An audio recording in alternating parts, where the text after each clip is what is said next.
More useful than a list of obvious red flags are guidelines based on very early warning signs of a potentially abusive relationship. Signs that are visible before an attachment bond is formed. The following is a list of qualities to look for in a potential lover. Avoid them at all costs. Very early warning sign number 1, a blamer.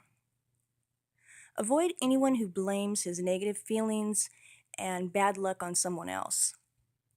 Special care is necessary here as blamers can be easily seductive in dating. Their blame of others can make you great by comparison. Why couldn't I have met you before that self-centered, greedy woman I used to date? You're so calm and together, and she was so crazy and paranoid. Hearing this kind of thing might make you think that all he really needs is the understanding and love of a good woman.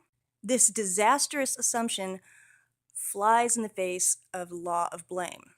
And the law of blame is it eventually goes to the closest person. When you become the closest person to him, the blame will certainly turn on you. Blamers can be dangerous to love because they usually suffer from the victim identity. Feeling like victims, they see themselves as justified in whatever retaliation they enact and whatever compensation they take. Blamers will certainly cause pain for you if you come to love one. Early warning sign number 2, resentment. Resentment is a negative mood caused by focus on perceptions of unfairness. Resentful people feel like they are not getting the help, consideration, praise, reward, or affection they believe is due to them. Everyone has to put up with a certain amount of unfairness in life. We don't like it, but we deal with it and move on. We try to improve our situation and our experiences. The resentful waste their emotional energy by dwelling on the unfairness of others, while remaining oblivious to their own unfairness. They think mistakenly that they don't know how to improve their lives. They use resentment as a defense against a sense of failure or inadequacy. Resentful people are so caught up in their rights and so locked into their own perspectives that they become completely insensitive to the rights and perspectives of others. If you fall in love with a resentful person, you will eventually become the brunt of that resentment and almost certainly feel shut out and diminished in the relationship. Early warning sign number 3, entitlement. People with a sense of entitlement believe they deserve special consideration and special treatment. They may cut in front of others waiting in line, smoke wherever they want, drive any way they want, say anything they like, and pretty much do anything they choose. Driven by high standards of what they should get and what other people should do for them, the entitled feel chronically disappointed and offended. So it seems only fair, from their myopic perspectives, that they get compensation for their constant frustrations. Special consideration seems like so little to ask. Here's the logic. It's so hard being me. I shouldn't have to wait in line too. With all I have to put up with, I deserve to take a few supplies from the office. With the kind of day I had, you expect me to mow the lawn? After the glow of infatuation wears off, the entitled person will regard his feelings and desire as more important than yours. If you agree, you'll get depressed. If you disagree, you'll get abused. Early warning sign number 4, superiority. Superiority is the implication, at least through body language or tone of voice, that someone is better than someone else. Potential abusers tend to have hierarchy self-esteem. They need to feel better than someone else to feel okay about themselves. They need to point out ways in which they are smarter, more sensitive, more talented than others. This, too, can be seductive in dating, as he will point out ways in which you are superior too. The most abusive form of hierarchy self-esteem is predatory self-esteem.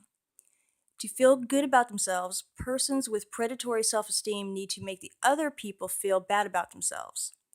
Many will test high in self-esteem when they come for court-ordered treatment, while everyone else in their family tests low.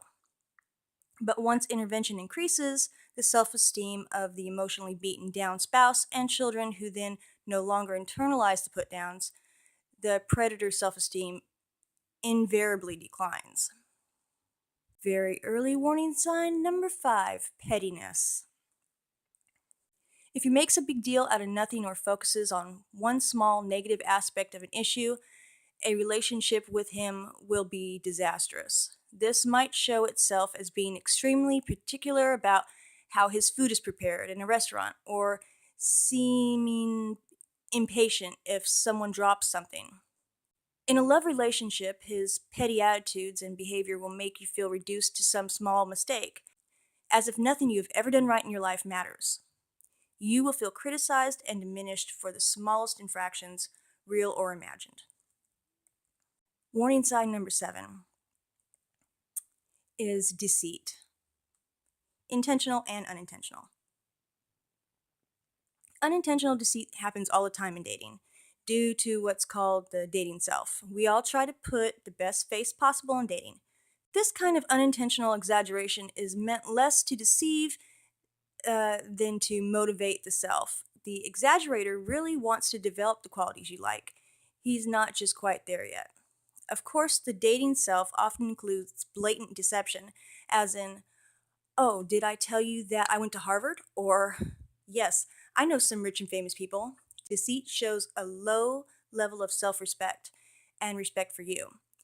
That can only bode ill in a relationship. Warning sign number 8, minor jealousy. Minor jealousy does not come off like the obvious red flag of a controlling possessive behavior. It looks more like this. He's slightly uncomfortable when you talk to or even look at another man. He might not say anything, but he looks uncomfortable. The tough thing about minor jealousy in dating is that you actually want a tiny bit of it to know that the other person cares. You certainly don't want to love someone who wouldn't mind it at all if you slept with the entire football team, but a little bit of jealousy goes a long, long way. Think of it as a drop in a powerfully concentrated liquid in a huge bucket of water. More than a tiny drop will poison any relationship you might develop with the jealous person, and more important, put you in harm's way. Even minor jealousy has the potential to be harmful. Jealousy becomes dangerous once it turns into obsession.